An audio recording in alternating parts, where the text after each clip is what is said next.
Since Soviet troops pulled out of Afghanistan, 14,000 Russians and more than 1 million Afghans were killed in a 9-year war. But this prize did not buy peace for Afghanistan. Anissa Now reports now.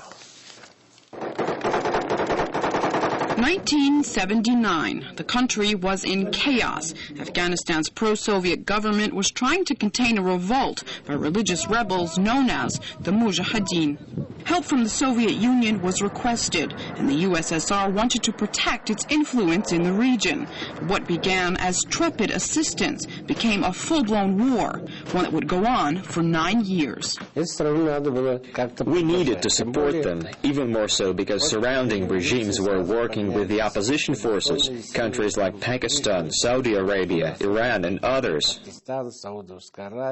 Valery Bochkov remembers the first days of the war. He says the Red Army was met with flowers. I can't say that we felt like occupants. We had a long history with Afghanistan. I have relatives who live there, and I still keep in touch with people I met there. But no one expected it would go on for a decade. Over 14,000 men would die. Almost 500,000 would be wounded or become sick. A large percent of casualties were due to poor sanitary conditions and the local climate, much different to what soldiers were used to back home.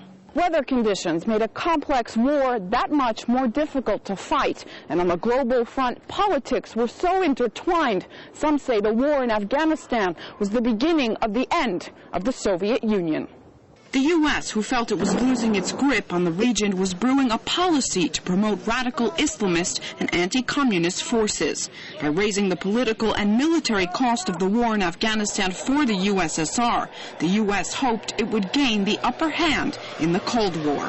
If the U.S. didn't support the Mujaheddin regime, none of it would have happened. But that was the U.S. plan, a trap codenamed Operation Cyclone, funded by the CIA and designed to draw the USSR into an expensive and distracting Vietnam-like war. The arming of the Afghan Mujaheddin, led by Ahmad Shah Massoud, was one of America's most expensive covert operations ever, ranging from $30 million a year to $630 million in 1987. Massoud was a popular anti-Soviet resistance leader widely supported by the West. He went on to become a national hero. In 2001, he was assassinated by suspected al-Qaeda agents, and a year later was nominated for a Nobel Peace Prize. But peace never came to Afghanistan. The Mujaheddin made way for the Taliban, and the Taliban welcomed bin Laden. The war on terror. What war on terror? Bin Laden trained with them. They prepared him. Now they are fighting against the Taliban. What terrorism are we fighting against? The Soviet Union realized it had gotten dragged into a war impossible to win. In 1988, final troop withdrawal began. Vyacheslav Kuprienko was one of the last soldiers to leave Afghanistan in 1989.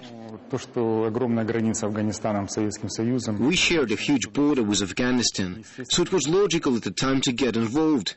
Any country will protect its interests. Look at the US, they will cross oceans to protect their interests. They will go anywhere. 20 years since the end of the Soviet-Afghan War, the U.S. now finds itself fighting against the very movement it helped arm, in a country 2 decades on that's still crippled by chaos. Anissa Now, RT,